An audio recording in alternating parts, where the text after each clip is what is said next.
ಹರಿ ಓಂ ಶ್ರೀ ಗುರುಭ್ಯೋ ನಮಃ. ಓಂ ಶ್ರೀ ಸದ್ಗುರು ನರಸಿಂಹ ಪ್ರಭುದೇವಾಯ ನಮಃ. ಹರಿ ಓಂ. ಎಲ್ಲ ಆತ್ಮಜ್ಯೋತಿಗಳಿಗೆ ಸಾಷ್ಟಾಂಗ ಪ್ರಣಾಮಗಳು ಹಾಗೂ ಇಂದಿನ ಸತ್ಸಂಗಕ್ಕೆ ತಮ್ಮೆಲ್ಲರಿಗೂ ಆದರದ ಸ್ವಾಗತ. ನಾವು ಇಂದು ಸಾಂಖ್ಯಯೋಗದ 69ನೇ ಶ್ಲೋಕವನ್ನ ಮನನ ಮಾಡೋಣ. ಈಗ ಪಠಣ ಮಾಡಿದ್ದಾಯ್ತು. ಈ ಶ್ಲೋಕವನ್ನ ಮೊದಲು ಒಂದ್ಸತಿ ನೋಡೋಣ, ಮತ್ತೆ ಅದರ ಅರ್ಥವನ್ನ ಸಹ ಸಂಕ್ಷಿಪ್ತವಾಗಿ ಕೊಟ್ಟಿರೋದನ್ನ ಪದಚ್ಛೇದ ಎಲ್ಲವನ್ನು ತಿಳಿದುಕೊಳ್ಳೋಣ. ಯಾ ನಿಶಾ ಸರ್ವಭೂತಾನಾಂ ತಸ್ಯಾಂ ಜಾಗರ್ತಿ ಸಂಯಮಿ ಯಸ್ಯಾಂ ಜಾಗೃತಿ ಭೂತಾನಿ ಸಾ ನಿಶಾ ಪಶ್ಯತೋ ಮುನೇಹೆ. ಅದರ ಅರ್ಥ, ಎಲ್ಲ ಪ್ರಾಣಿಗಳಿಗೆ ಯಾವುದು ರಾತ್ರಿಯೋ ಆ ಸಮಯದಲ್ಲಿ ಜಿತೇಂದ್ರಿಯನು ಎಚ್ಚೆತ್ತಿರುತ್ತಾನೆ. ಯಾವ ಸಮಯದಲ್ಲಿ ಪ್ರಾಣಿಗಳು ಎಚ್ಚೆತ್ತಿರುವವೋ ಆ ಸಮಯವು ಎಚ್ಚರ ಇರುವ ಮುನಿಗೆ ರಾತ್ರಿಯು. ಇದರ ಪದಚ್ಛೇದ ಮತ್ತೆ ಅರ್ಥ ಇದೆ. ಯಾವುದು, ನಿಶಾ ರಾತ್ರಿ, ಸರ್ವಭೂತಾನಾಂ ಎಲ್ಲ ಜೀವಿಗಳ, ತಸ್ಯಾಂ ಅದರಲ್ಲಿ, ಜಾಗರ್ತಿ ಎಚ್ಚರ, ಸಂಯಮಿ ಜಿತೇಂದ್ರಿಯನು, ಯಸ್ಯಾಂ ಇದರಲ್ಲಿ, ಜಾಗೃತಿ ಎಚ್ಚರ, ಭೂತಾನಿ ಜೀವಿಗಳು, ಸ ಅದು, ನಿಶಾ ರಾತ್ರಿ, ಪಶ್ಯತಃ ನೋಡಿ, ಮುನೇಹೆ ಋಷಿ. ಈ ರೀತಿ ಅರ್ಥಗಳನ್ನು ಸಹ ಸಂಕ್ಷಿಪ್ತವಾಗಿ ಕೊಟ್ಟಿದ್ದಾರೆ. ಆದ್ರೆ ನಾವು ಗೂಢಾರ್ಥವನ್ನ ನಾವು ಬಗೆದು ತೆಗಿಬೇಕಾಗಿರೋದು ನಮ್ಮ ಕೆಲಸ. ಹಾಗಾಗಿ ಇದನ್ನ ಎರಡು ಪ್ರಶ್ನೆಗಳ ಮೂಲಕ ನಾವು ನೋಡೋಣ.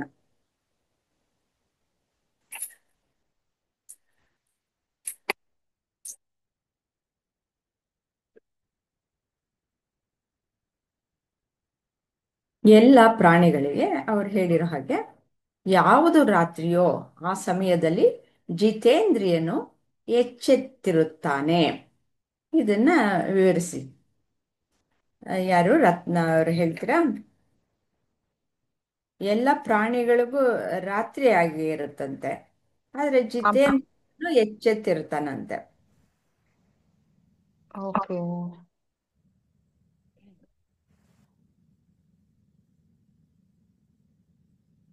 ಮ್ಯಾಮ್, ಕೆಲವು ಪ್ರಾಣಿಗಳು ಬೇಟೆ ಆಡ್ಲಿಕ್ಕೋಸ್ಕರ ಹ್ಮ್. ದೇವ್ರ ಹಗ್ಲಲ್ಲಿ ಚೆನ್ನಾಗಿ ಕಾಣೋ ತರ ಸೃಷ್ಟಿ ಮಾಡಿರ್ತಾರೆ ಅಲ್ವಾ ಮ್ಯಾಮ್? ಹೌದು, ನಿಜನೇ. ಹೌದು, ಈಗ ನಮ್ಗೆ ಲೈಟ್ ಇಲ್ಲ ಅಂದ್ರೇನೆ ನಮ್ಗೆ ನಿಜವಾಗೂ ಏನು ಕಾಣಿಸಲ್ಲ. ಅಲ್ಲ. ಹ್ಮ್. ಆದ್ರೆ ಆ ಪ್ರಾಣಿಗಳಿಗೆ ಫುಲ್ ಕಗ್ಗತ್ಲು ಅಂತ ದೊಡ್ಡ ರಾತ್ರಿಯಲ್ಲೂ ಕೂಡ, ಅಷ್ಟು ಕಗ್ಗತ್ತಲಲ್ಲೂ ಕೂಡ ಅವಕ್ಕೆ ಅದ್ರ ಬೇಟೆ ಅಂದ್ರೆ ಏನ್ ನೋಡಿದ್ರು ಅದಕ್ಕೆ ಕಾಣಿಸುತ್ತಂತೆ. ಮೇ ಹ್ಮ್. ಬಿ ಅದು ದೇವ್ರ ಸೃಷ್ಟಿನೇ ಹಂಗಿರ್ಬೋದಾ? ದೇವ್ರು ಅದು ಸೃಷ್ಟಿ ಅವ್ರ ಸೃಷ್ಟಿ ಆಗಿದೆ. ಆಹಾರಕ್ಕೆ ಇವಾಗ ಅವ್ರ ಗೂಬೆ, ಬ್ಯಾಟ್ಸ್ ಅವೆಲ್ಲಾನು ಹಾಗೆ, ಅವಕ್ಕೇನು ಬೆಳಕು ಬೇಕಾಗಿಲ್ಲ. ಆಕ್ಚುಲಿ ಬ್ಯಾಟ್ಸ್ಗೆ ಕಣ್ಣು ಕಾಣಿಸಲ್ಲ ಅಂತಲೇ ಹೇಳೋದು. ಓ ಅವು ಇದರಲ್ಲಿ ಏನು ವೈಬ್ರೇಷನ್ಸ್ ಇರುತ್ತಲ್ಲ, ಅದ್ರ ಮುಖಾಂತರ ಪ್ರಪಂಚವನ್ನ ನೋಡುತ್ತೆ.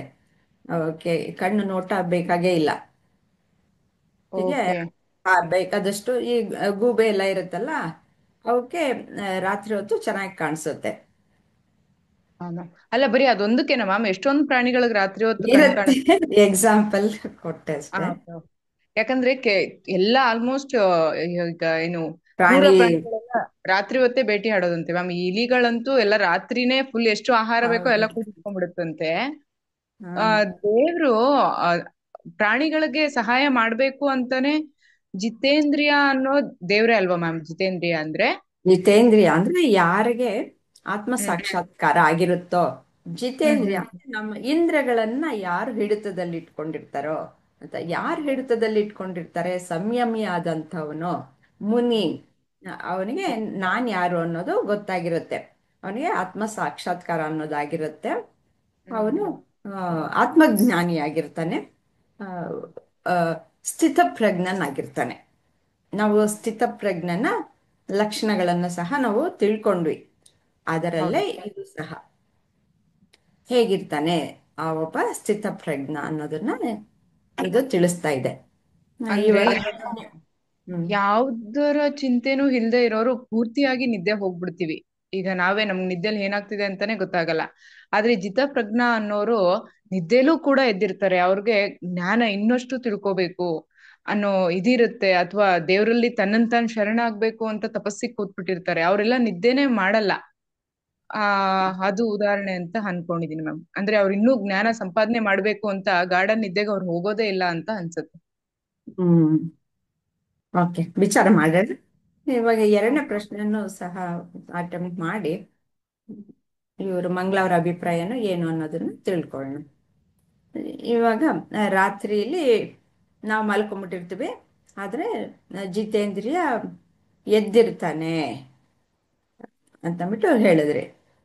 ಯಾವ ಸಮಯದಲ್ಲಿ ಪ್ರಾಣಿಗಳು ಎಚ್ಚೆತ್ತಿರುತ್ತವೋ ಅಂದರೆ ಅವಕ್ಕೆ ಹಗಲಾಗಿರುತ್ತೋ ಆ ಸಮಯ ಎಚ್ಚರ ಇರುವ ಮುನಿಗೆ ರಾತ್ರಿಯಾಗಿ ಕಾಣಿಸುತ್ತೆ ಅಂತ ಹೇಳ್ತಾರೆ. ಈ ಶ್ಲೋಕದಲ್ಲಿ ಶ್ರೀಕೃಷ್ಣ ಹೇಳ್ತಾ ಇರೋದು ಹಾಗೆ. ಇದನ್ನ ಹೇಗೆ ನೀವು ಅರ್ಥೈಸ್ತೀರಾ? ಮ್ಯಾಮ್, ಇದು ಪ್ರಾಣಿಗಳು ಅಂದ್ರೆ ಸಾಮಾನ್ಯ ಮನುಷ್ಯರು ಅಂದ್ರೆ ಅಜ್ಞಾನಿಗಳ ಹ್ಮ್ ಹೋಲಿಸಿದ್ದಾರೆ. ಆ ಹ್ಮ್ ಆ, ಜಿತೇಂದ್ರಿಯ ಅಂದ್ರೆ ಜ್ಞಾನಿಗಳು. ಅಂದ್ರೆ ಹ್ಮ್ ನೀವ್ ಹೇಳ್ದಂಗೆ ಯಾರು ಆ, ಇದನ್ನ ಎಲ್ಲ ಕಂಟ್ರೋಲ್ ಅಲ್ಲಿ ಇಟ್ಕೊಂಡಿರ್ತಾರೋ ಅವರು ಹಾ ಯಾವ್ದೇ ಒಂದು ಸಂದರ್ಭ ಅಂತಂದ್ರು ಏನೇ ಇದಂತಂದ್ರು ಅಜ್ಞಾನಿಗಳು ಏನ್ ಮಾಡ್ತಾರೆ, ಅದನ್ನ ಪ್ಲೇನ್ ಆಗಿ ತಗೊಂಡ್ ಬಿಡ್ತಾರೆ. ಹ್ಮ್ ಬಟ್ ಅದೇ ಇದನ್ನ ಇವರು ಜ್ಞಾನಿಗಳು ಅದನ್ನ ಒಳ ಅರ್ಥ ತಿಳ್ಕೊಂಡು ಅದರಿಂದ ಜ್ಞಾನ ಪಡೆದು ಎಕ್ಸ್ಪೀರಿಯನ್ಸ್ ಪಡ್ಕೊಂಡು ಅವರು ಅದನ್ನ ಹೆಂಗೆ ಮತ್ತೆ ಕಂಟ್ರೋಲ್ ತಗೊಳ್ಬೇಕು ಅನ್ನೋದು ಅವರು ಅದನ್ನ ಅಭ್ಯಾಸ ಮಾಡ್ಕೊಳ್ತಾರೆ.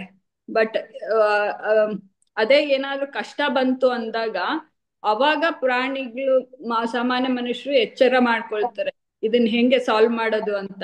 ಆ ಟೈಮಲ್ಲಿ ಜಿತೇಂದ್ರಿಯದ ಎಲ್ಲ ಅದನ್ನ ಆಗ್ಲೇ ಎಕ್ಸ್ಪೀರಿಯನ್ಸ್ ಮಾಡಿ ಕಂಟ್ರೋಲ್ ಹೆಂಗ್ ತಗೊಳ್ಳೋದು ಅನ್ನೋದು ಅವನು ತಿಳ್ಕೊಂಡಿರ್ತಾನೆ.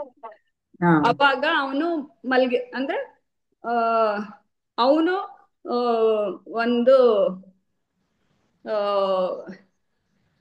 ಅಂದ್ರೆ ನಿದ್ದೆ ಮಾಡ್ತಾ ಇರ್ತಾನೆ ಅಂದ್ರೆ ಅಷ್ಟೊತ್ತಿಗಾಗ್ಲೇ ಅವರು ಆ ಇದ್ರನ್ನ ತಲುಪ್ಬಿಟ್ಟಿರ್ತಾರೆ. ಕಾಮ್ ಆಗಿರುತ್ತೆ ಅವ್ರ ಮೈಂಡ್, ಎಲ್ಲ ಕಂಟ್ರೋಲ್ ತಗೊಳೋದು ಅವ್ರಿಗೆ ಬಂದಿರುತ್ತೆ.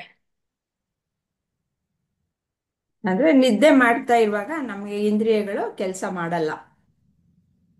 ಹಾ ಆದ್ರೆ ಒಬ್ಬ ಜ್ಞಾನಿಗೆ ಅವನು ಎಚ್ಚರವಾಗಿದ್ದಾಗಲೂ ಸಹ ಇಂದ್ರಿಯಗಳನ್ನ ಅವು ಹೋದ ಕಡೆಗೆ ಬಿಡಲ್ಲ.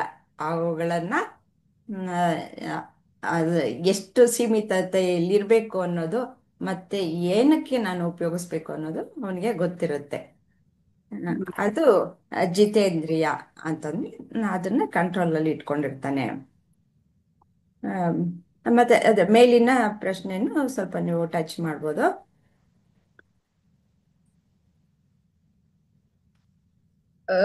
ಅಂದ್ರೆ ಇವಾಗ ತಪಸ್ ಮಾಡೋದನ್ನು ಜಿತೇಂದ್ರ ಎಚ್ಚೆತ್ತಿರುತ್ತಾನೆ ಅನ್ನೋ ಇವಾಗ ತಪಸ್ ಮಾಡೋದು ಆ, ಮಾಡೋ ಕಾರಣನೂ ಅವರು ಒಂದು ಮೇಲಿನ ಸ್ಥಾನ ರೀಚ್ ಆಗೋದಕ್ಕೆ. ಅಂದ್ರೆ ಅವನು ತಪಸ್ ಮಾಡ್ತಾ ಇರೋದನ್ನು ಅವರು ಹೋಲಿಸ್ತಾ ಇರೋದು ಎಚ್ಚರ ಇರ್ತಾನೆ ಅಂತ. ಅದನ್ನ ಅವನು ವರ್ಕ್ ಮಾಡ್ತಾ ಇರ್ತಾನೆ, ಅವನ ಮೇಲೆ ಅವನು ವರ್ಕ್ ಮಾಡ್ಕೊಳ್ತಾ ಇರ್ತಾನೆ. ಆ ಅದನ್ನೆಲ್ಲ ಮಾಡಿ ಅವನು ಆ ಸ್ಥಿತಿ ತಲುಪ್ಬಿಟ್ಟಿರ್ತಾನೆ. ಏನೇ ವ್ಯತ್ಯಾಸಗಳಾದ್ರೂ ಅವನು ಅದನ್ನ ಹ್ಮ್ ಆ, ಅದ ಆ ಸಿಚುಯೇಷನ್ ನ ಆರಾಮಾಗಿ ಹ್ಯಾಂಡಲ್ ಮಾಡಕ್ ಅವನಿಗೆ ಗೊತ್ತಿರುತ್ತೆ. ಆ ಸಿಚುಯೇಷನ್ ಅಲ್ಲಿ ಅವಾಗ ಅಜ್ಞಾನಿಗಳು ಎಚ್ಚರ ಮಾಡ್ಕೊಳ್ತಾರೆ, ಇದನ್ನ ಹೆಂಗ್ ಸಾಲ್ವ್ ಮಾಡೋದು ಅಂತ ಅಂತ ನಿಮ್ಗೆ ಅನ್ಸಿದ್ದು ಹೇಳಿದ್ರ ಏನು?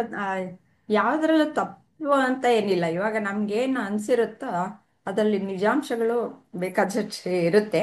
ಆದರೆ ಸ್ವಲ್ಪ ತಪ್ಪು ತಿಳುವಳಿಕೆ ಇರಬಹುದು ಅಷ್ಟೇ. ಅದನ್ನ ಆ, ಒಬ್ರಿಗೊಬ್ರು ಡಿಸ್ಕಸ್ ಮಾಡ್ತಾ ಮಾಡ್ತಾ ನಾವು ಅದನ್ನ ಕರೆಕ್ಷನ್ ಮಾಡ್ಕೊಳ್ತಾ ಹೋಗ್ಬೇಕಷ್ಟೆ. ರತ್ನಾಜಿ, ನೀವು ಇನ್ನೇನಾದ್ರೂ ಹೇಳೋದಿದ್ಯಾ? ಮ್ಯಾಮ್, ನೀವು ಇವೆರಡು ಪ್ರಶ್ನೆಗಳ ಮೇಲೆ ಇನ್ನೂ ಏನಾದರೂ ಹೇಳೋದಿದ್ಯಾ ಅಂದೆ. ಅದೇ ಮ್ಯಾಮ್, ಇನ್ನೊಂಚೂರು ನೀವೇ ಇನ್ನೊಂದ್ ಸ್ವಲ್ಪ ವಿವರಿಸ್ಬೇಕು ಅಂತ ಅನಿಸ್ತಿದೆ. ಯಾಕಂದ್ರೆ ಆ ನಾನು ಹೇಳ್ತೀನಿ, ಅದಿದ್ದೇ ಇರುತ್ತೆ. ಡಿಸ್ಕಷನ್ ಅಲ್ಲಿ ಗೊತ್ತಾಯ್ತು. ಅದೇ ಈಗ ನೀವ್ ಹೇಳ್ದಂಗೆ ನಾವು ನಿದ್ರಾವಸ್ಥೆಯಲ್ಲಿರುವಾಗ ಯಾವ ನಮ್ಮ ಪಂಚೇಂದ್ರಿಯಗಳಾಗ್ಲಿ ಯಾವ್ದು ಏನು ವರ್ಕ್ ಮಾಡಲ್ಲ, ಪೂರ್ತಿಯಾಗಿ ನಿದ್ದೆ ಹೋಗ್ಬಿಟ್ಟಿರ್ತೀವಿ. ಒಂದ್ ಕನ್ಸು ಬಂದ್ರು ಕೂಡ ಅದ್ ನಮ್ಗೆ ನಿಜನೇ ಅನ್ನಿಸ್ತಿರುತ್ತೆ. ಅಲ್ಲಿಗೆ ಎಷ್ಟ್ರ ಮಟ್ಟಿಗೆ ನಾವು ನಿದ್ದೆಗೆ ಹೋಗಿರ್ತೀವಿ ಅಂದ್ರೆ ಒಂದೊಂದ್ಸಲ ಕನ್ಸಲ್ಲಿ ತುಂಬಾ ಹೆದ್ರಿದ್ದು ಉಂಟು. ಆದ್ರೆ ಅದೆಲ್ಲ ಇವ್ರಿಗೆ ಆಗಲ್ಲ. ಯಾಕಂದ್ರೆ ಅವ್ರ ಇಂದ್ರಿಯಗಳನ್ನ ಫುಲ್ಲು ಅವ್ರ ಸೀಮಿತದಲ್ಲಿ ಇಟ್ಕೊಂಡಿರ್ತಾರೆ. ಹಂಗಾಗಿ ಇದ್ಯಾವ್ದು ಅವ್ರಿಗೆ, ಈಗ ದುಃಖನ ನಾವು ತಡ್ಕೊಳಲ್ಲ, ತುಂಬಾ ಡಿಪ್ರೆಷನ್ಗೆ ಹೋಗ್ಬಿಡ್ತೀವಿ. ತುಂಬಾ ಖುಷಿ ಆದ್ರೆ ಅವಾಗ್ಲೂ ನಮ್ಗೆ ಬೇರೆ ತರ ಇದಾಗತ್ತೆ. ಆದ್ರೆ ಇದನ್ನೆಲ್ಲಾನು ಅವರು ಕಂಟ್ರೋಲ್ ಇಟ್ಕೊಂಡಿರ್ತಾರೆ ಮ್ಯಾಮ್. ಅವರಿಗೇನೆ ಜಿತೇಂದ್ರಿಯ ಅಂತ ಅಂದ್ರೆ ಎಲ್ಲಾ ಜ್ಞಾನನ ಅವರು ಅಷ್ಟು ಚೆನ್ನಾಗಿ ಅವ್ರ ಹಿಡಿತದಲ್ಲಿ ಇಟ್ಕೊಂಡಿರ್ತಾರೆ ಮ್ಯಾಮ್. ಜ್ಞಾನ ಸಂಪಾದನೆ ಮಾಡಿರ್ತಾರೆ. ಅಷ್ಟು ತಿಳ್ಕೊಂಡ್ವಿ ಮ್ಯಾಮ್. ಏನಾದ್ರು ಇದ್ರೆ ನೀವೇ ವಿವರಿಸಿ ಮ್ಯಾಮ್. ಹೇಳೋಣ. ಇಲ್ಲಿ ಹಾ ಎರಡು ಪ್ರಾಣಿಗಳು ಮತ್ತು ಜಿತೇಂದ್ರಿಯ ಅಂದ್ರೆ ಆತ್ಮಜ್ಞಾನಿ ಎರಡು ಗುಂಪಾಗಿ ಮಾಡಿದ್ದಾರೆ. ಆತ್ಮಜ್ಞಾನಿ ಒಂದ್ ಕಡೆಗೆ, ಇನ್ನು ಮಿಕ್ಕೆಲ್ಲಾ ಪ್ರಾಣಿಗಳು ಮತ್ತೆ ಮನುಷ್ಯ ಯಾವಾಗ ಅಜ್ಞಾನದಲ್ಲಿರ್ತಾನೆ, ನಾನು ಯಾರು ಅನ್ನೋದು ತಿಳ್ಕೊಳ್ದೆ ಇರ್ತಾನೆ, ಅವನನ್ನು ಸೇರಿಸಿ ಪ್ರಾಣಿಗಳ ಗುಂಪಿಗೆ ಸೇರಿಸಿದ್ದಾರೆ. ಇವಾಗ ಅಜ್ಞಾನಿಯಾದಂಥವನು ಅವನಿಗೆ ಏನು ಮಾಡ್ತಾನೆ, ನಾನು ಯಾರು ಅಂತ ಗೊತ್ತಿಲ್ಲ. ಇವಾಗ ನನ್ನ ಏನು ಅನ್ಕೊಂಡಿದ್ದಾನೆ ಅವನು, ನಾನು ದೇಹ ಮನಸ್ಸು ಬುದ್ಧಿ, ನಾನು ಜಾಗೃತ ಅವಸ್ಥೆಯಲ್ಲಿರುವಾಗ ನನ್ನ ಒಂದು ಸೌಕರ್ಯಕ್ಕೋಸ್ಕರ, ನನ್ನ ಆಸೆಗಳನ್ನು ಪೂರೈಸ್ಕೊಳ್ಳೋದಕ್ಕೋಸ್ಕರ ನಾನು ಆ, ಒಂದಷ್ಟು ಕೆಲಸವನ್ನು ಮಾಡಬೇಕು. ಅದರಿಂದ ಒಂದಷ್ಟು ಫಲವನ್ನು ಪಡಿಬೇಕು. ಆ ಫಲವನ್ನು ನಾನು ಭೋಗಿಸಬೇಕು. ನಾನು ಕರ್ತ ಮತ್ತು ಭೋಕ್ತ. ಫಲವನ್ನು ಪಡೆಯೋದಕ್ಕೋಸ್ಕರ ಅವನು ಕರ್ಮವನ್ನು ಮಾಡ್ತಾನೆ. ಮತ್ತೆ ಆ ಕರ್ಮವನ್ನು ಮಾಡಬೇಕಾದ್ರೆ ಅವನಿಗೆ ಅನೇಕ ವಾಸನೆಗಳು ಅನ್ನೋದು ಇರುತ್ತೆ. ನನಗೆ ಇದು ಬೇಕು ಅನ್ನುವ ಸೆಳೆತ ಇರುತ್ತೆ. ಆ ಸೆಳೆತದಿಂದ ಅದನ್ನು ಪಡೆಯೋದಕ್ಕೋಸ್ಕರ ಅವನು ಕರ್ಮವನ್ನು ಮಾಡ್ತಾನೆ. ಮತ್ತೆ ಫಲವನ್ನು ಪಡೆದ ಮೇಲೆ ಆ ಫಲ ನಮ್ಮ ಅಪೇಕ್ಷಿತ ಫಲ ಆಗಿರಬಹುದು, ಅಥವಾ ನಮಗೆ ಬೇಕಲ್ಲದಂತಹ ವ್ಯತಿರಿಕ್ತ ಪರಿಣಾಮವನ್ನು ಬೀರುವಂತಹ ಫಲವೇ ಆಗಿರಬಹುದು. ಆವಾಗ ಸುಖ ದುಃಖ ಅನ್ನೋದನ್ನ ಅನುಭವಿಸ್ತಾನೆ. ಸರ್ವೇ ಸಾಮಾನ್ಯ ನಮ್ಮ ಜೀವನದಲ್ಲೆಲ್ಲ ಆಗೋದು. ನಾನೇನಾದರೂ ಮಾಡಿದಾಗ ನನಗೆ ಅದು ಸಿಕ್ಕಿದ್ರೆ ಸರಿ, ಸಂತೋಷ ಆಗುತ್ತೆ, ನಾನು ಮಾಡಿದ್ದಕ್ಕೂ ಸಾರ್ಥಕ ಆಯ್ತಪ್ಪ ಅಂತ ಹೇಳ್ತೀವಿ. ಇಲ್ಲ ಅಂತಂದ್ರೆ ಎಲ್ಲ ವ್ಯರ್ಥ ಆಗೋಯ್ತು ಅಂತ ಹೇಳ್ತೀವಿ ಅಲ್ವಾ. ಆವಾಗ ನನಗೆ ಸುಖ ದುಃಖ ಅನ್ನೋದು ಬರುತ್ತೆ. ಆವಾಗ ಅದು ವಾಸನೆಗಳಾಗಿ, ಬೀಜಗಳಾಗಿ ನಮ್ಮ ಚಿತ್ತದಲ್ಲಿ ಶೇಖರಣೆ ಆಗತ್ತೆ. ಹೇಗೆ ಅಂತಂದ್ರೆ, ಒಂದು ಬೀಜ ಇರುತ್ತೆ, ಅದನ್ನ ಬಿತ್ತುತ್ತೀವಿ, ಆಗ ಅದು ಗಿಡ ಆಗತ್ತೆ. ಗಿಡ ಆದ್ಮೇಲೆ ಮರ ಆದ್ಮೇಲೆ ಅದು ಫಲ ಕೊಡುತ್ತೆ. ಆ ಫಲ ಏನು, ಅದು ಮತ್ತೆ ಅನೇಕ ಬೀಜಗಳಿರುತ್ತೆ. ಆ ಫಲದಲ್ಲಿ ಅನೇಕ ಬೀಜಗಳಿರುತ್ತೆ. ಅವುಗಳು ಮತ್ತೆ ಸಂದರ್ಭ ಒದಗಿ ಬಂದಾಗ, ಅವಕ್ಕೆ ವಾತಾವರಣ ಎಲ್ಲವೂ ಹದ ಸರಿ ಇದ್ದಾಗ ಮತ್ತೆ ಅನೇಕ ಸಸಿಗಳಾಗತ್ತೆ, ಅನೇಕ ಮರಗಳಾಗಿ ಉತ್ಪನ್ನವಾಗತ್ತೆ. ಮತ್ತೆ ಅವು ಅನೇಕವಾದಂತಹ ಫಲಗಳನ್ನ ಕೊಡುತ್ತೆ. ಈ ಬೀಜಗಳು ಅನ್ನೋದು ಹೀಗೆ ಇರೋದ್ರಿಂದ ಅವುಗಳು ಮತ್ತೆ ಮತ್ತೆ ಹುಟ್ಟಿ ಬರ್ತಾ ಇರುತ್ತವೆ. ಆ ಬೀಜಗಳೇ ನಮ್ಮ ವಾಸನೆಗಳು. ಅವುಗಳು ಮತ್ತೆ ಮತ್ತೆ ನಮ್ಮನ್ನ ಕಾರ್ಯಪ್ರವೃತ್ತರನ್ನಾಗಿ ಮಾಡುತ್ತೆ. ಮತ್ತೆ ಆ ಫಲ ಹೀಗೆ ಅದರಲ್ಲಿ ನಾವು ಕಷ್ಟ ಸುಖ ಅನ್ನೋದನ್ನ ಅನುಭವಿಸ್ತಾ ಇರ್ತೀನಿ. ಅದು ಸಂಸಾರ ಚಕ್ರ. ಅಂದ್ರೆ ಇದು ಸಂಸಾರ ಚಕ್ರ ಅಂತಂದ್ರೆ, ನಮ್ಮ ಮನೇಲಿ ಗಂಡ ಹೆಂಡತಿ ಮಕ್ಕಳು, ತಂದೆ ತಾಯಿ ಎಲ್ಲ ಇದ್ದಾರೆ, ಇದು ಸಂಸಾರ ಅಂತ ಅನ್ಕೊಂಡಿದೀವಿ. ಈ ಆಧ್ಯಾತ್ಮದಲ್ಲಿ ಸಂಸಾರ ಅಂತಂದ್ರೆ ಹೀಗೆ ನಾನು ಆ, ಈ ಕರ್ಮಚಕ್ರದಲ್ಲಿ ಸಿಕ್ಕಾಕೊಳ್ಳೋದು ಸಂಸಾರ ಅಂತ ಹೇಳ್ತಾರೆ. ಹೀಗೆ ಇದ್ರ ಹಿಂದೆನೆ ಓಡಿ ಓಡಿ ಓಡಿ ಅದು ಸಿಗುತ್ತೋ ಇಲ್ವೋ, ಯಾಕೆಂದ್ರೆ ನಾನು ಬೇಕು ಅಂದಿದ್ದು ಅದು ಹಾಗೇ ಇರಲ್ಲ. ವಸ್ತುಗಳು ಯಾವಾಗಲೂ ಬದಲಾವಣೆ ಆಗ್ತಾನೆ ಇರುತ್ತೆ ಅಲ್ವಾ. ಅದಕ್ಕೋಸ್ಕರ ಅದು ಹಿಡಿಯಕ್ಕೆ ಸಾಧ್ಯ ಇಲ್ಲ. ಮತ್ತೆ ಫಲವೂ ಅಷ್ಟೇ, ನಾನು ನಿರೀಕ್ಷಿಸಿದಂತಹ ಫಲ ಸಿಕ್ಕೇ ಸಿಗುತ್ತೆ ಅನ್ನೋದು ನನ್ನ ಕೈಯಲ್ಲಿ ಇಲ್ಲ. ನಾನೇನೋ ಕರ್ಮ ಮಾಡ್ತೀನಿ ಅಷ್ಟೇ. ಅಂದರೆ ಅದೂ ಸಹ ನಾನು ಮಾಡ್ತೀನ ಅನ್ನೋದನ್ನು ಸಹ ಮುಂದೆ ವಿಚಾರ ಮಾಡೋಣ. ಈಗ ಕರ್ತೃ ನಾನ, ಭೋಕ್ತ ನಾನ, ಅಂದರೆ ಅದಕ್ಕೆ ಅಂಟುಕೊಂಡಿರೋದು ಸರಿನಾ ಅನ್ನೋದನ್ನ ವಿಚಾರ ಮಾಡ್ತಾ ಇದ್ವಿ. ಹೀಗೆ ಅಂಟುಕೊಂಡಿರೋದ್ರಿಂದ ಅವನು ಕರ್ಮಚಕ್ರದಲ್ಲಿ ಸಿಕ್ಕಾಕೊಳ್ತಾನೆ. ಅವನು ಅಜ್ಞಾನಿ. ಅವನಿಗೆ ನಾನು ಯಾರು ಅನ್ನೋದು ಗೊತ್ತಿಲ್ಲ. ನಾನೇ ಕರ್ಮ ಮಾಡ್ತಾ ಇದ್ದೀನಿ, ನಾನೇ ಅದನ್ನ ಅನುಭವಿಸುವಂತಹವನು ಅಂತಂದ್ಬಿಟ್ಟು ಅವನು ಮನಸ್ಸಿನಲ್ಲಿ ಕರ್ತೃತ್ವವನ್ನು ಮತ್ತೆ ಭೋಕ್ತೃತ್ವವನ್ನು ಇಟ್ಕೊಂಡಿರ್ತಾನೆ. ಹಾಗಾಗಿ ಅದು ಅವನು ಕರ್ಮಚಕ್ರದಲ್ಲಿ, ಸಂಸಾರ ಚಕ್ರದಲ್ಲಿ ಸಿಕ್ಕಾಕೊಂಡ್ಬಿಟ್ಟು ಬಂಧನ ಅನ್ನೋದು ಅವನಿಗೆ ಅನುಭವಕ್ಕೆ ಬರುತ್ತೆ. ನಾನು ಈ ಬಂಧನದಲ್ಲಿ ಇದ್ದೀನಪ್ಪ, ಹೇಗೆ ಇದನ್ನ ಬಿಡಿಸ್ಕೊಳ್ಳೋದು ಅಂತಂದ್ಬಿಟ್ಟು ಈ ರೀತಿಯಲ್ಲಿ ಇರ್ತಾನೆ. ಎಚ್ಚರದಲ್ಲಿ ಇರುವಾಗ ಎಲ್ಲ ಪ್ರಾಣಿಗಳು ಅಷ್ಟೇ, ಅಜ್ಞಾನಿಯೂ ಅಷ್ಟೇ. ಹೀಗೆ ಎಚ್ಚರದಲ್ಲಿರುವಾಗ ಚಟುವಟಿಕೆಯಿಂದ ನಾನು ಕರ್ತ ಭೋಕ್ತ ಅಂತ ನೋಡ್ತಾ ಇರ್ತಾನೆ. ಆದ್ರೆ ಒಬ್ಬ ಆತ್ಮಜ್ಞಾನಿ ಆದಂತಹವನು, ಇಲ್ಲಿ ಅನೇಕರನ್ನ ಕೊಟ್ಟಿದ್ದಾರೆ. ನಮ್ಮ ಗುರೂಜಿಗಳು ಮಾತಾ ಆನಂದ ಮೈ ಮತ್ತೆ ರಮಣ ಮಹರ್ಷಿಗಳು, ಇವರು ರಾಮಕೃಷ್ಣ ಪರಮಹಂಸರು, ಶಾರದಾ ದೇವಿ, ಇವರೆಲ್ಲ ಜ್ಞಾನಿಗಳು. ಅವರಿಗೆ ಏನು ಯಾವುದು ನಾನು ಕರ್ಮ ಮಾಡ್ತಾ ಇದ್ದೀನಿ ಅನ್ನುವ ಭಾವನೆಯೇ ಇಲ್ಲ. ಅದೆಲ್ಲ ಪ್ರಕೃತಿಯ ನಿಯಮದಲ್ಲಿ ನಡೆದು ಹೋಗ್ತಾ ಇರೋದು. ನಾನು ಅನ್ನೋದು ಏನು ಇಲ್ಲ, ಅದೆಲ್ಲವೂ ಪ್ರಕೃತಿಯಲ್ಲಿ ನಡೀತಾ ಇದೆ. ಕರ್ಮ ಅನ್ನೋದು ನನಗೆ ಮಾತ್ರ ಸೀಮಿತ ಆಗಿಲ್ಲ. ಹೇಗೆ ಅಂತಂದ್ರೆ, ಒಂದು ನಮ್ಮ ಗುರುಗಳು ಉದಾಹರಣೆ ಯಾವಾಗಲೂ ಕೊಡೋದು, ಒಂದು ಕಾಫಿ ಮಾಡ್ತೀನಿ ಅಂತಂದ್ರೆ ಕಾಫಿನ ನಾನು ಮಾಡ್ತೀನಿ ನಿಜವಾಗ್ಲೂ.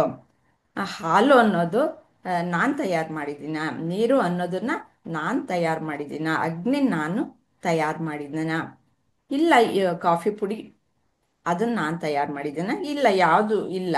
ಆದ್ಮೇಲೆ ನಾನೇನು ಮಾಡಿದೆ, ಇಲ್ಲ ನಾನು ಕಾಫಿ ಬೆರೆಸ್ದೆ ಅಂತಬಿಟ್ಟು ಹೇಳ್ತೀನಿ. ಆ ಬೆರೆಸ್ಬೇಕಾದ್ರೂ ನಮ್ಮ ಕೈಯಲ್ಲಿ ಶಕ್ತಿ ಇರಬೇಕಾದ್ರೆ ಆ ಶಕ್ತಿ ಎಲ್ಲಿಂದ ಬಂತು? ಅದು ಪ್ರಕೃತಿಯಿಂದನೇ ಬಂತು. ಹಾಗೆ ಪ್ರತಿಯೊಂದನ್ನು ತಿಳ್ಕೊಂಡಿರುವಂತಹ ಜ್ಞಾನಿ ಅದು ನನ್ನಲ್ಲಲ್ಲ, ನಾನು ಆತ್ಮ, ನಾನು ಅದನ್ನೆಲ್ಲ ನೋಡ್ತಾ ಇರುವ ಸಾಕ್ಷಿ ಅನ್ನೋದು ಅವ್ರಿಗೆ ಸ್ಪಷ್ಟತೆ ಬಂದಿರುತ್ತೆ. ಅಲ್ಲಿ ಸ್ಥಿತವಾಗಿ ನಿಂತುಕೊಂಡಿರ್ತಾರೆ. ಹಾಗಾಗಿ ಯಾವ ಕಾರ್ಯವೇ ಆಗಲಿ, ಯಾವ ಕರ್ಮವೇ ಆಗಲಿ ನನ್ನಲ್ಲಿ ನಡೀತಾ ಇಲ್ಲ ಅನ್ನೋದು ಅವ್ರಿಗೆ ಸ್ಪಷ್ಟತೆ ಬಂದಿರುತ್ತೆ. ಹಾಗಾಗಿ ಭೋಕ್ತನೂ ಅಲ್ಲ, ನಾನು ಈಶ್ವರಾರ್ಪಿತ ಭಾವದಿಂದ ನಾನು ಕರ್ಮವನ್ನು ಮಾಡಿ, ನಾನು ಪ್ರಸಾದ ರೂಪದಲ್ಲಿ ನಾನು ಅದನ್ನ ಸ್ವೀಕಾರ ಮಾಡಿ ಮಾಡಿ ಮಾಡಿ ನನ್ನ ಚಿತ್ತ ಶುದ್ಧಿ ಆಗೋಗ್ಬಿಟ್ಟಿದೆ. ಈಗ ನನ್ನಲ್ಲಿ ಪರಮಾತ್ಮನೇ ಇದ್ದಾನೆ ಅನ್ನೋದು ನನಗೆ ಸ್ಪಷ್ಟತೆ ಬಂದಿದೆ ಅಂತಂದ್ಬಿಟ್ಟು ಅವರು ತಿಳ್ಕೊಂಡಿರ್ತಾರೆ. ಹಾಗಾಗಿ ಈ ಆತ್ಮ ಅನ್ನೋದು ಏನು ಅನ್ನೋದು ಈ ಅಜ್ಞಾನಿಗೆ ಗೊತ್ತಿಲ್ಲ. ನಾನ್ ಮಾಡ್ತಾ ಇದ್ದೀನಿ ಅನ್ಕೊಂಡಿರ್ತಾನೆ. ಇದು ಕತ್ತಲು. ಯಾವುದೋ ಆತ್ಮಜ್ಞಾನ ಅನ್ನೋದು ಕತ್ತಲಿನ ವಿಷಯ ಈ ಆತ್ಮಜ್ಞಾನಿಗೆ. ಆದರೆ ಈ ಜ್ಞಾನಿಗಳಿಗೆ ಏನು, ಈ ಒಂದು ಸಂಸಾರ ಚಕ್ರ ಅನ್ನೋದು ಏನಿದೆ, ಈ ಕಾರ್ಯ ಅನ್ನೋದು ಏನಿದೆ, ಅವೆಲ್ಲವೂ ಸಹ ಹೀಗೆ ಪ್ರಕೃತಿಯಲ್ಲಿ ನಡೀತಾ ಇದೆ ಅಂತಂದ್ಬಿಟ್ಟು ಗೊತ್ತಿರೋದ್ರಿಂದ ಅವನು ಜಿತೇಂದ್ರಿಯನಾಗಿರ್ತಾನೆ. ಅವನು ಈ ಏನು ವಿಷಯ ವಸ್ತುಗಳು ಇದೆಯಲ್ಲ ಅವುಗಳ ಕಡೆ ಅವನು ಆಕರ್ಷಿತನಾಗಲ್ಲ. ಅವಕ್ಕೆಲ್ಲ ಅವನು ಒಂದು ಕಡಿವಾಣವನ್ನು ಹಾಕಿ ಇಟ್ಕೊಂಡ್ಬಿಟ್ಟಿರ್ತಾನೆ. ಹಾಗಾಗಿ ಅವನಿಗೆ ಅದು ಹಗಲಾಗಿರಲ್ಲ. ಈ ಹಗಲಿನ ಪ್ರಪಂಚ ಯಾವುದು, ವಿಷಯ ವಸ್ತುಗಳು ಅವನಿಗೆ ಹಗಲಾಗಿ ಕಾಣಿಸಲ್ಲ. ಅವನಿಗೆ ಯಾವಾಗಲೂ ಆತ್ಮನಲ್ಲಿ ಸ್ಥಿತವಾಗಿರ್ತಾನೆ. ಹೀಗೆ ಕತ್ತಲು ಹಗಲು ಅನ್ನೋದು, ಹಗಲು ಅನ್ನೋದು ಜ್ಞಾನಿಗೆ ನಾನು ಆತ್ಮ ಅನ್ನೋದು ಸ್ಪಷ್ಟತೆ ಇರುತ್ತೆ. ಅವನು ಎಚ್ಚರವಾಗಿದ್ದೆ, ಮಲ್ಕೊಂಡಿದ್ದಲ್ಲ. ಎಚ್ಚರವಾಗಿದ್ದಾಗ ಅವನಿಗೆ ಆ ಒಂದು ಸ್ಥಿತಿ, ನಾನು ಆತ್ಮ ಅನ್ನೋದು ಸ್ಪಷ್ಟತೆ ಅವನಿಗೆ ಚೆನ್ನಾಗಿರುತ್ತೆ. ಆದರೆ ನಾವೆಲ್ಲ ಹಾಗೆ ಅನ್ಕೊಳ್ಳಲ್ಲ. ನಮಗೆ ವಿಷಯ ವಸ್ತುಗಳ ಬಗ್ಗೆನೇ ಹೆಚ್ಚು, ನಾವು ಹೊರ ಪ್ರಪಂಚವನ್ನೇ ನೋಡ್ತಾ ಇರ್ತೀವಿ. ಮಲ್ಕೊಂಡಿರುವಾಗ ಇಂದ್ರಿಯಗಳೇನು ಕೆಲಸ ಮಾಡಲ್ಲ. ಆದರೆ ಜಿತೇಂದ್ರಿಯನಿಗೆ ಎಚ್ಚೆತ್ತಿರುವಾಗಲೂ ಸಹ ಇಂದ್ರಿಯಗಳು ಅವುಗಳನ್ನ ನಿಯಂತ್ರಣದಲ್ಲಿ ಇಟ್ಕೊಂಡಿರ್ತಾನೆ, ಅವುಗಳ ಹೋದ ಕಡೆ ಬಿಡಲ್ಲ ಅನ್ನೋದು ಇದರ ಅರ್ಥ. ಹೇಳ್ತಾ ಇದೆ. ಇಲ್ಲಿ ಏನಾದರೂ ಸಂಶಯ ಇದ್ರೆ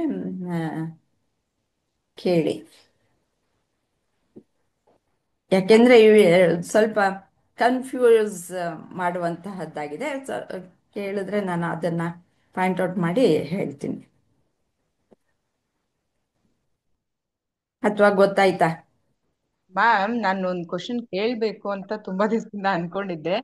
ಹಾ, ಬಟ್ ಅನ್ವಯಿಸುತ್ತಾ ಇಲ್ವಾ? ಐ ಮೀನ್, ಈಗ ನೀವ್ ಹೇಳಿರೋ ಪರವಾಗಿಲ್ಲ ಪರವಾಗಿಲ್ಲ, ಬೇರೆದಾದ್ರೂ ಪರವಾಗಿಲ್ಲ, ನನಗೆ ತಿಳಿದ ಈಗ ಮಟ್ಟಿಗೆ. ಒಂದ್ ಕರ್ಮ ಅಂತ ಬಂದಾಗ ನೀವ್ ಹೇಳಿದ್ರಿ, ಈಗ ಅಡ್ಗೆ ಮಾಡ್ತೀಯಾ ಅಷ್ಟೇ, ಆದ್ರೆ ಎಲ್ಲಾ ವಸ್ತುಗಳು ನೀನ್ ತಯಾರಿಸಿಲ್ಲ ಅಲ್ವಾ? ಅದೆಲ್ಲ ದೇವ್ ಸೃಷ್ಟಿಯಿಂದ ಅಥವಾ ಇನ್ನೊಬ್ರಿಂದ ಮತ್ತೊಬ್ರಿಂದ ಸಿಕ್ಕಿರೋದು. ಬಟ್ ನೀನ್ ಮಾಡ್ಬಿಟ್ಟು ಅದು ನಾನ್ ಮಾಡ್ದೆ ಅಂತ ಹೇಳೋಂಗಿಲ್ಲ ಅಂತ ಅಂದ್ಮೇಲೆ, ಈಗ ಒಂದೊಂದ್ಸಲ ಆ, ಯಾರಿಗೋ ಏನೋ ನಮ್ಮಿಂದ ಯಾರಿಗೋ ಬೈತೀವಿ ಅಥವಾ ಸಡನ್ ರಿಯಾಕ್ಷನ್ ಕೋಪಕ್ಕೆ ಹೊಡೆದೇ ಬಿಡ್ತೀವಿ. ಹ್ಮ್. ಅದೆಲ್ಲ ನಮ್ಮ ಸೀಮಿತದಲ್ಲಿ ಇರುತ್ತಾ, ಅಥವಾ ಅದು ಕೂಡ ಆಗಿನ ಇದಕ್ ಆಗೋಯ್ತು, ಅದು ಕೂಡ ಆತ್ಮ ಮಾಡಿಸಿದ್ದು ಅಂತಾರ, ಮಾಡ್ತಾ ಅಥವಾ ಇತ್ತು. ಹ್ಮ್. ಕಾರ್ಯ ಅಂತ ನಾವು ಬಿಟ್ಬಿಡ್ಬೇಕಾ, ಅಥವಾ ಇಲ್ಲ ಇಲ್ಲ ಅದ್ ನಂದು ತಪ್ಪು, ನನ್ನ ಇಂದ್ರಿಯಗಳು ನನ್ನ ಕಂಟ್ರೋಲ್ ಅಲ್ಲಿ ಇರ್ಲಿಲ್ಲ ಅದಕ್ಕೆ ಆಯ್ತು ಅಂತ ಅನ್ಕೋಬೇಕಾ ಮ್ಯಾಮ್? ಇವಾಗ ಒಂದೊಂದು ಹಂತದಿಂದ ಮನುಷ್ಯ ಹೋಗ್ತಾನೆ. ಇವಾಗ ಅರ್ಜುನನ್ನ ಒಂದೊಂದೇ ಹಂತವಾಗಿ ಹೇಗೆ ತೋರಿಸ್ತಾ ಇದ್ದಾರೆ. ಅವನಿಗೇನು ಗೊತ್ತಿರಲಿಲ್ಲ, ವಿಷಾದ ಆಯಿತು. ಯಾಕೆ ಅಂದರೆ ನಾನು ದೇಹ ಮನಸ್ಸು ಬುದ್ಧಿ ಅಂದ್ಕೊಂಡಿರ್ತಾನೆ. ನಾನು ಹೊಡಿತೀನಿ ಇನ್ನೊಬ್ಬನಿಗೆ ಅಂತಂದರೆ ಅವನು ಒಂದೇ ನಾನು ಒಂದೇ ಅನ್ನೋದು ಗೊತ್ತಿಲ್ಲ, ನನ್ನಿಂದ ಅವನು ಬೇರೆ ಅಂತ ತಿಳ್ಕೊಂಡಿದ್ದಾಗ ಅವನಿಗೆ ಹೊಡಿತೀನಿ ಬೈತೀನಿ. ಯಾಕೆಂದರೆ ನನಗೇನೋ ತೊಂದರೆ ಮಾಡಿಬಿಟ್ಟ ಅಂತಂದ್ಬಿಟ್ಟು ಅಂದ್ಕೊಂಡಾಗ, ಜ್ಞಾನ ಬಂದಾಗ ಓ ಎಲ್ಲವೂ ಒಂದೇ ಅಂತಂದ್ಬಿಟ್ಟು ಅಂದ್ಕೊಳ್ತಾನೆ. ಹಾಗಾಗಿ ಅವನ ವರ್ತನೆನೇ ಬೇರೆ ರೀತಿಯಲ್ಲಿ ಇರುತ್ತೆ. ಅವನು ಎಲ್ಲ ಪ್ರಾಣಿಗಳಲ್ಲೂ ಸಹ, ಮುಂದೆ ಅದನ್ನು ಆ ಶ್ಲೋಕವನ್ನು ನೋಡ್ತೀವಿ ನಾವು.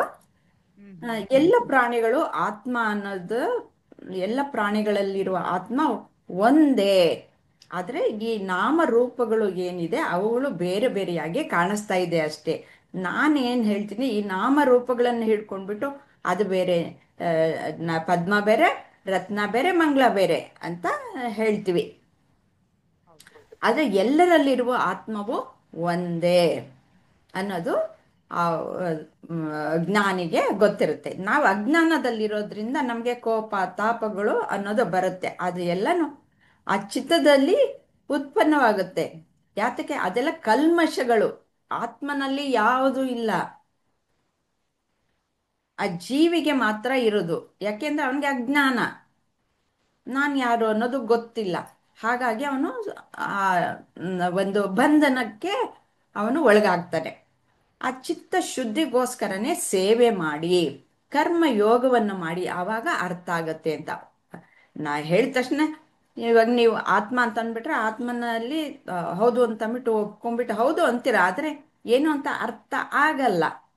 ಅದಕ್ಕೋಸ್ಕರ ಏನು ಹಂತ ಹಂತವಾಗಿ ಮೊದಲು ಕರ್ಮಯೋಗವನ್ನು ಮಾಡಬೇಕು. ಕರ್ಮಯೋಗವನ್ನು ಮಾಡಿದಾಗ ಈಶ್ವರಾರ್ಪಿತ ಭಾವ, ಪ್ರಸಾದ ಬುದ್ಧಿ, ಆವಾಗ ಬೀಜೋತ್ಪನ್ನ ಆಗಲ್ಲ. ಫಲಾಪೇಕ್ಷೆನ ಬಿಟ್ಟು ಬಿಟ್ವಿ, ಏನು ಬರುತ್ತೋ ಅದನ್ನ ತೆಗೆದುಕೊಂಡು ನಾನು ಸಂತೋಷವಾಗಿರೋದನ್ನ ಕಲಿತೀನಿ. ಅಲ್ಲೇ ಆನಂದ ಅನ್ನೋದನ್ನ ನಾನು ಅನುಭವಿಸ್ತೀನಿ. ಮತ್ತೆ ಆ ವಾಸನೆಗಳು ಸೆಳೆತ ಅನ್ನೋದು ಇರಲ್ಲ. ಹಾಗಾಗಿ ಅಲ್ಲಿ ಸ್ವಲ್ಪ ಸಂಪೂರ್ಣವಾಗಿ ಚಿತ್ತ ಶುದ್ಧಿ ಆಗುತ್ತೆ. ಆ ಚಿತ್ತ ಶುದ್ಧಿ ಆದಾಗ ಮಾತ್ರ ಆತ್ಮಜ್ಞಾನವನ್ನ ನಾನು ಪೂರ್ತಿಯಾಗಿ ತಿಳ್ಕೊಳ್ಳೋದಕ್ಕೆ ಸಾಧ್ಯ. ನಾನು ಯಾರು ಅಂತ ಅಲ್ಲಿ ಸ್ಥಾಪಿತವಾಗೋದಕ್ಕೆ, ಅಲ್ಲಿ ನಿಲ್ಲೋದಕ್ಕೆ, ನನ್ನ ಮನಸ್ಸಿನಲ್ಲಿ ಆ ಆತ್ಮನ ಪ್ರತಿಫಲನ ಸಂಪೂರ್ಣವಾಗಿ ಕಾಣಿಸ್ಕೊಳ್ಳೋದಕ್ಕೆ ಸಹಾಯವಾಗುತ್ತೆ. ಈ ಆತ್ಮನನ್ನ ನಾವು ನೋಡೋಕ್ಕೆ ಸಾಧ್ಯ ಇಲ್ಲ, ಅತಿ ಸೂಕ್ಷ್ಮ. ಇವಾಗ ಹೇಳ್ತೀವಿ ಎಲ್ಲವೂ ಆತ್ಮನ ಇರುವಿಕೆಯಲ್ಲೇ ಎಲ್ಲ ಪ್ರಕಾಶಿತವಾಗೋದು ಅಂತ. ಆದರೆ ಆತ್ಮನನ್ನ ನೋಡೋದಕ್ಕೆ ಸಾಧ್ಯ ಇಲ್ಲ. ಆತ್ಮನನ್ನ ಹೇಗೆ ನೋಡ್ಬೋದು? ಬರೀ ಕನ್ನಡಿ. ಆ ಕನ್ನಡಿ ಎಲ್ಲಿದೆ? ನಮ್ಮ ಮನಸ್ಸೇ ಕನ್ನಡಿ. ಆ ಮನಸ್ಸು ಕಲುಷಿತ ಆಗಿದೆ.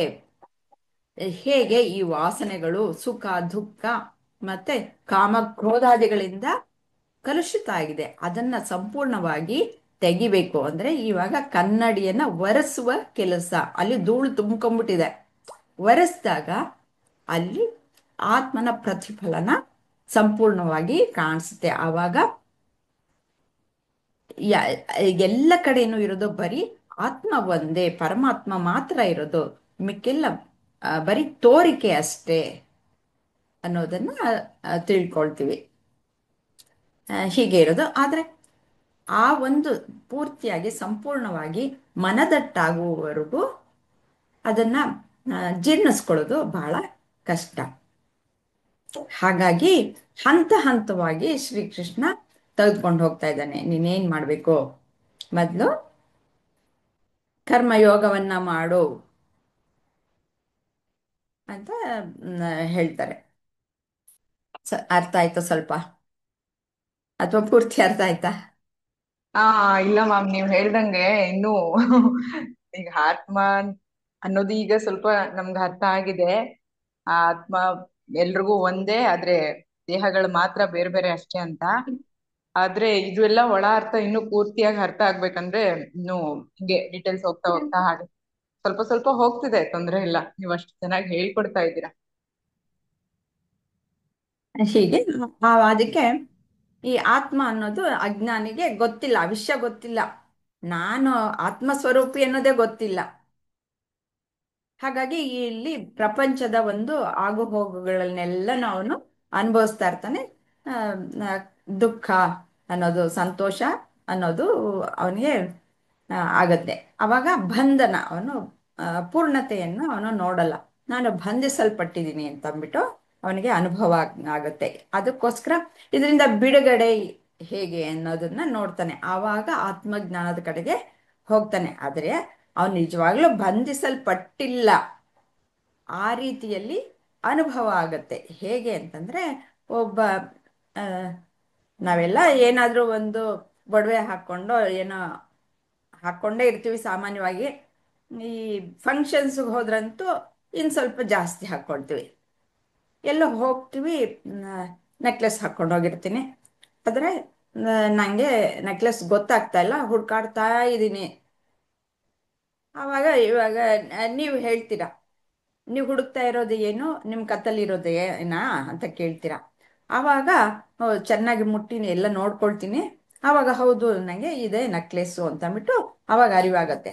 ಹಾಗೆ ನನಗೆ ಆತ್ಮ ಅನ್ನೋದು ಗೊತ್ತಾಗ್ತಾ ಇಲ್ಲ, ಸಿಗ್ತಾ ಇಲ್ಲ ನನಗೆ, ಆದರೆ ಅಲ್ಲೇ ಇದೆ. ಹಾಗೆ ಒಬ್ಬ ಗುರು ಇದೆ ಅಂತ ತೋರಿಸ್ದಾಗ ಇದೆ ಅಂತ ಅಂದ್ಬಿಟ್ಟು ನಾನು ಮುಟ್ಟಿ ನೋಡ್ಕೊಳ್ತೀನಿ.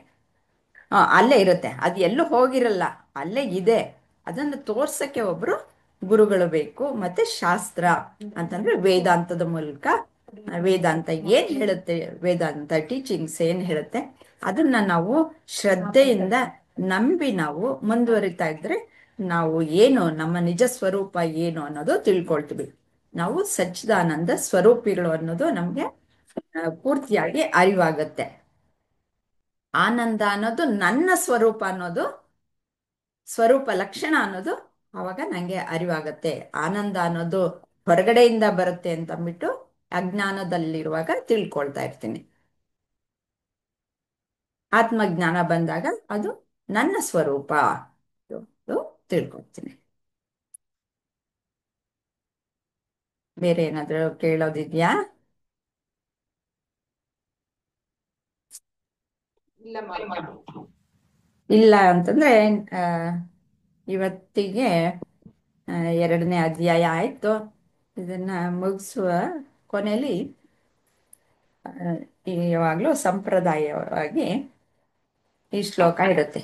ಓಂ ತತ್ಸತ್ ಶ್ರೀಮದ್ಭಗವದ್ಗೀತಾಸು ಉಪನಿಷತ್ಸು ಬ್ರಹ್ಮ ವಿದ್ಯಾಯಾಂ ಯೋಗಶಾಸ್ತ್ರೇ ಶ್ರೀಕೃಷ್ಣಾರ್ಜುನ ಸಂವಾದೆ ಸಾಂಖ್ಯಯೋಗೋ ನಾಮ ದ್ವಿತೀಯೋಧ್ಯಾಯಃ.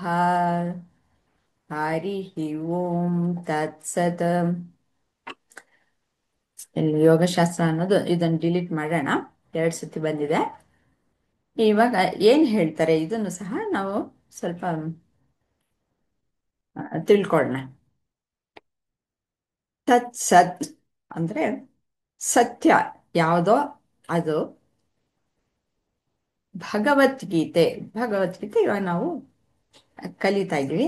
ಅದನ್ನ ಉಪನಿಷತ್ ಅಂತಂದ್ಬಿಟ್ಟು ಹೇಳ್ತಾರೆ. ಉಪನಿಷತ್ತುಗಳು ಅಂತಂದ್ರೆ ಗೊತ್ತು, ಸಾರ ಇರುವಂತಹದ್ದು, ವೇದಗಳ ಕೊನೆಯ ಭಾಗ ಉಪನಿಷತ್. ಅದು ಏನ್ ಹೇಳುತ್ತೆ? ಅದು ಜ್ಞಾನವನ್ನ ತಿಳಿಸ್ಕೊಡುತ್ತೆ. ನೀನು ಯಾರು, ಆತ್ಮಜ್ಞಾನವನ್ನ ತಿಳಿಸಿಕೊಡುವಂತಹದ್ದು ಉಪನಿಷತ್ತು. ಅಂತಹದ್ದು ಈ ಭಗವದ್ಗೀತೆಯಲ್ಲಿ ಏನೇನು ಹೇಳ್ಕೊಡುತ್ತೆ? ಅಂತಹ ಬ್ರಹ್ಮವಿದ್ಯೆಯನ್ನ, ಆತ್ಮಜ್ಞಾನವನ್ನು ಸಹ ಹೇಳ್ಕೊಡುತ್ತೆ. ಮತ್ತೆ ಯೋಗಶಾಸ್ತ್ರ ಅಂದ್ರೆ ನಮ್ಗೆ ಇದು ಯಾವುದು ಗುರಿ, ಏನೋ ಆತ್ಮ, ನಾನು ಆತ್ಮಸ್ವರೂಪಿ ಅನ್ನೋದನ್ನ ತಿಳಿದುಕೊಳ್ಳೋದು. ಅವಾಗ ತಿಳಿದುಕೊಂಡಾಗ ನಾನು ಬಂಧ ಮುಕ್ತ ಆಗ್ತೀನಿ, ಅದು ನನ್ನ ಗುರಿ. ಆದರೆ ಅಲ್ಲಿಗೆ ತಲುಪಬೇಕಾದ್ರೆ ಈಗ ಒಂದಷ್ಟು ಚರ್ಚೆಯನ್ನು ಮಾಡಿದ್ವಿ. ಹೇಗೆ ನಮ್ಮ ವಾಸನೆಯ ಕ್ಷಯ ಆಗಬೇಕು, ನಮ್ಮ ಚಿತ್ತ ಶುದ್ಧವಾಗಬೇಕು ಅಂತ. ಹಾಗೆ ಶುದ್ಧವಾಗಬೇಕಾದ್ರೆ ಅವಾಗ ಯೋಗಶಾಸ್ತ್ರದ ಮುಖಾಂತರ ನನ್ನ ಜೀವನ ಶೈಲಿಯನ್ನ ಬದಲಾಯಿಸ್ಕೊಳ್ಬೇಕು. ನಾನು ಈ ಗುರಿಯನ್ನ ತಲುಪಬೇಕಾದ್ರೆ ಚಿತ್ತ ಶುದ್ಧಿ ಆಗಬೇಕು. ಇಲ್ಲ ಅಂತಂದ್ರೆ ಇಲ್ಲಿ ನೆಲೆಯೂರೋದಕ್ಕೆ ಸಾಧ್ಯ ಇಲ್ಲ. ಅದಕ್ಕೋಸ್ಕರ ನನ್ನ ಜೀವನ ಶೈಲಿಯನ್ನ ಬದಲಾಯಿಸ್ಕೊಂಡ್ರೆ, ನನ್ನ ಯೋಚನಾ ಲಹರಿಯನ್ನ ಬದಲಾಯಿಸ್ಕೊಂಡು, ನನ್ನ ನಡೆ ನುಡಿಯನ್ನ ಬದಲಾಯಿಸ್ಕೊಳ್ತಾ ಹೋದಾಗ ಆ ಇದು ಸಾಧನಾ ಮಾರ್ಗ. ಯೋಗಶಾಸ್ತ್ರ ಅನ್ನೋದು, ಬ್ರಹ್ಮ ವಿದ್ಯೆ ಅನ್ನೋದು ನಮ್ಮ ಗುರಿ. ಇದು ಸಾಧ್ಯ, ಇದು ಸಾಧನ.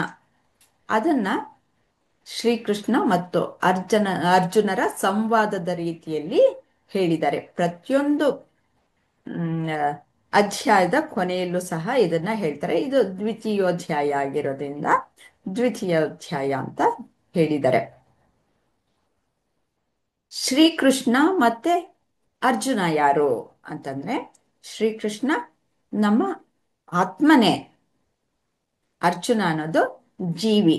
ನಾನು ಏನು ಅಜ್ಞಾನದಲ್ಲಿರುವಂತಹವನೇ, ಈಗ ನಾನು ಯಾರು ಅಂತ ಗೊತ್ತಿಲ್ಲದೆ ಇರೋನು ಅರ್ಜುನ. ಶ್ರೀಕೃಷ್ಣ ಪರಮಾತ್ಮ. ಆ ಪರಮಾತ್ಮನನ್ನ ಕಾಣ್ಬೇಕಾದ್ರೆ ಜೀವಿ ಮತ್ತೆ ಗುರುವೂ ಹೌದು. ಪರಮಾತ್ಮನ ಕೃಪೆ ಆದರೇನೆ ಗುರು ದೊರಕೋದು. ಗುರು ದೊರಕಿದ್ರೆ ಮಾತ್ರ ಪರಮಾತ್ಮನ ಸ್ವರೂಪ ನಮಗೆ ಗೊತ್ತಾಗೋದು. ಈ ರೀತಿ ಗುರುವ ದೊರಕಬೇಕಾದ್ರೆ ಒಂದಷ್ಟು ಸಾಧನೆ ಮಾಡಿರ್ಬೇಕು. ಸಾಧನೆ ಮಾಡಿದಾಗ ಗುರು ಸಿಗ್ತಾನೆ. ಆ ಗುರು ಹೇಳ್ಕೊಡ್ತಾನೆ, ನೋಡಪ್ಪ ನೀನು ಪರಮಾತ್ಮ ಸ್ವರೂಪಿ, ನೀನ್ ಅನ್ಕೊಂಡಿರೋ ಹಾಗೆ ನೀನೇ ಬೇರೆ, ಪ್ರಪಂಚನೇ ಬೇರೆ, ಮತ್ತೆ ನಿನ್ನನ್ನ ಸೃಷ್ಟಿ ಮಾಡಿರುವ ಈಶ್ವರನೇ ಬೇರೆ ಅಲ್ಲ. ಎಲ್ಲವೂ ಈಶ್ವರನೇ ಸರ್ವವೂ ಆಗಿ ಕಾಣಿಸ್ಕೊಳ್ತಾ ಇದ್ದಾನೆ. ನಿನ್ಗೆ ನಿನ್ನ ಇಂದ್ರಿಯಗಳು ಮತ್ತು ಮನಸ್ಸು ಆ ರೀತಿಯಲ್ಲಿ ನೀನೇ ತೋರಿಸ್ತಾ ಇವೆ ಅಷ್ಟೇ. ನೀನು ಅದನ್ನ ತಿಳಿದುಕೋ ಸರಿಯಾಗಿ.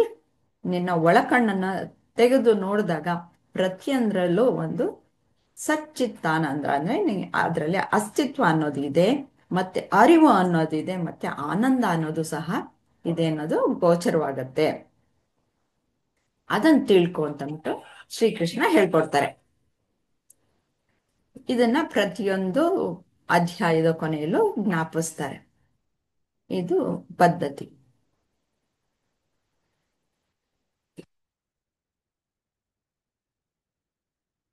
ಹರಿ ಓಂ ಶ್ರೀ ಗುರುಭ್ಯೋ ನಮಃ.